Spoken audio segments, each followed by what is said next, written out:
In the final months of 2020, something began to change in the peaceful, rural villages of North Nyakach in Kisumu County, Kenya. Whispers of fear spread across communities like Ray and Agoro as a disturbing pattern of nighttime attacks started to emerge. Women and teenage girls were being assaulted in their homes under eerily similar circumstances, and the man responsible remained unidentified. The first reports came from a homestead where two teenage sisters, aged 14 and 17, were staying in their late grandmother's home. In the early morning hours, they were startled awake by the beam of a bright flashlight. A man had entered their house silently, wielding a knife. He dragged the younger sister from the room and threatened the elder not to scream. What followed was a brutal assault, and by the time the family could react, the attacker had already vanished into the darkness. Not long after, a second incident was reported in the same area. A 16-year-old girl and her siblings were sleeping in another nearby home when the attacker struck again.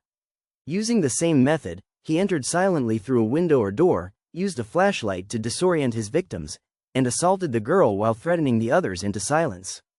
The repetition of details between cases, night entry, use of a flashlight, and targeting of households without male presence, signaled a disturbing and deliberate pattern. The situation grew more alarming when a third attack was reported, this time involving two adult women. A widow and her sister were both sexually assaulted after a man forced his way into their house, threatened them with a knife, and stole their money. He then locked the door from the outside, leaving the victims trapped and unable to call for immediate help. The case stunned the local community and confirmed suspicions that the perpetrator was not targeting a specific age group, he simply preyed on the vulnerable. By early 2021, at least 6 similar incidents had been officially reported in the North Nyakach area. Residents began to speak out, and local organizations started documenting survivors' stories. The attacker seemed to have a consistent strategy: strike after midnight, choose isolated homes with minimal resistance, and always leave without a trace. Some feared he was someone local, someone who knew the villages and their routines well enough to predict which homes would be most vulnerable. Unfortunately, despite multiple reports made at Katito police station, law enforcement appeared slow to act. Survivors and family members described being dismissed or ignored. In one instance, a young girl's family rushed her to a hospital for post-rape treatment, only to be turned away due to a health worker strike. By the time they found another facility, valuable forensic evidence had been lost. The delay not only denied the survivor immediate care, it also weakened any future legal case.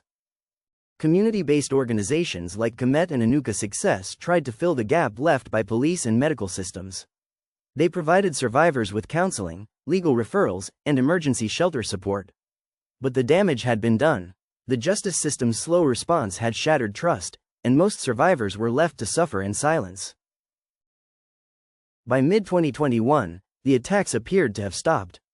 Whether the rapist fled, went into hiding, or was stopped by unreported means remains unknown. No arrests were made, no charges were filed, and no one was ever officially named as a suspect.